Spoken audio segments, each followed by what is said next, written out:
Мектеп, мұғалім, шәкірт. Бұл ұғымдар мен үшін киелі, қасиетті. Себебі мен үшін мектеп шәкіртіне білім беретін білім ордасы ғана емес, үлкен өмірге қанат қақтырып, адам бойына ізгілік пен адамгершіліктің, жақсылық пен мейірімділіктің ұрығын себетін тәрбие бесігі. Кішкене сәби кезімнен анамның мектепке барып, балаларға сабақ бергенін, өзімнің алғаш мектеп табалдырығын аттап, партаға отырғызып, жанарымнан мейірім шуағы төгілген апайларымды көргенде, мен де қашан өсіп, жетіліп, мен де осы ұстаздар сияқты ұстаз боларды екенмін деп армандап, арманымды болашаққа қанат қақтырған болатынмын. Бүгінде бала күнгі арманым, қиялым орындалып, мен де шәкірттеріме білім мен тәрбие нәрін сеуіп, мемлекеттік тілде оқытатын Заречный жалпы білім беретін мектебінде жұмыс жасап келемін. Менің алдымдағы әрбір шәкіртім маған ерекше ыстық, әрқайсысы бір-біріне қайталанбайтын ерекше бір әлем.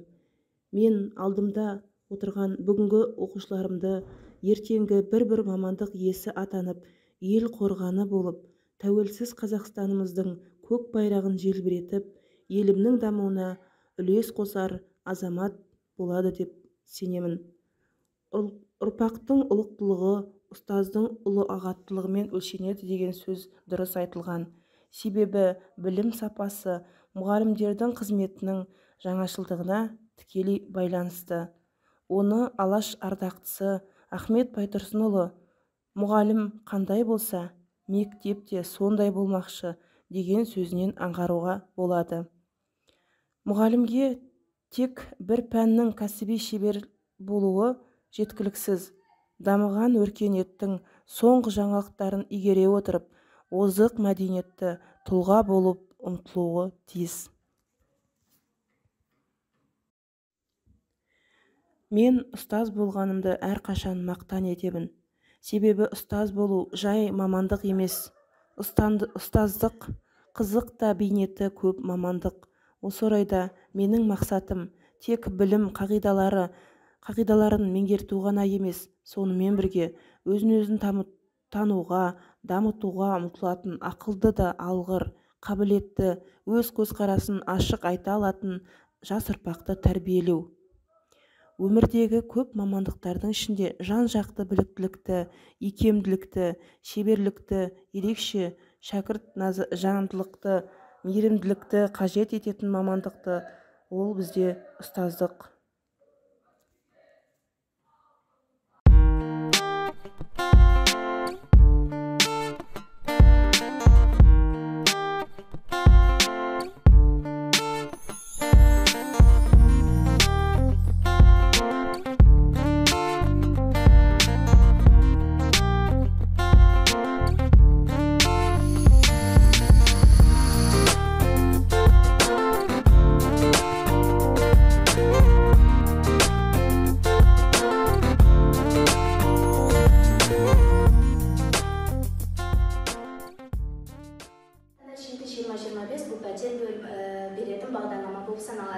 Яғни 7-20-25 бағдарламасы 7%-тен 20% аралығында берілетін ұстаным.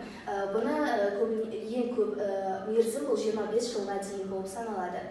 Және де несиеге пәтер алу бұл ең біріншіден сіз өзіңізге пәтерді таңдап алуыңыз керек, екіншіден өзіңіздің басыңызда ешқандай пәтерді болмау керек, ал үшіншіден сіз сол пәтерді төлей алатындай қаражат болуы тиіс.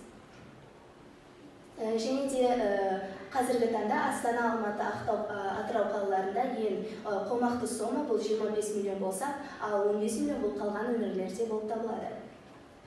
5 миллион бұл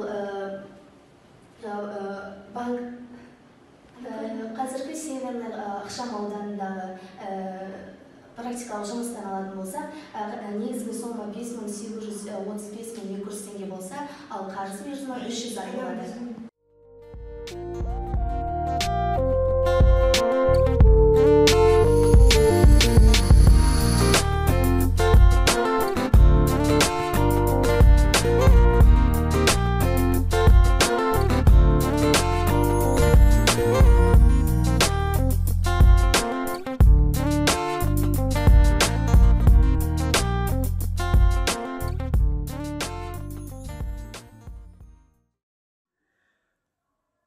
Абай атамыздың ұстаздық еткен жалықпас, үйретуден балаға дегеніндей, ұстаз ұғымы әрқашан киелі.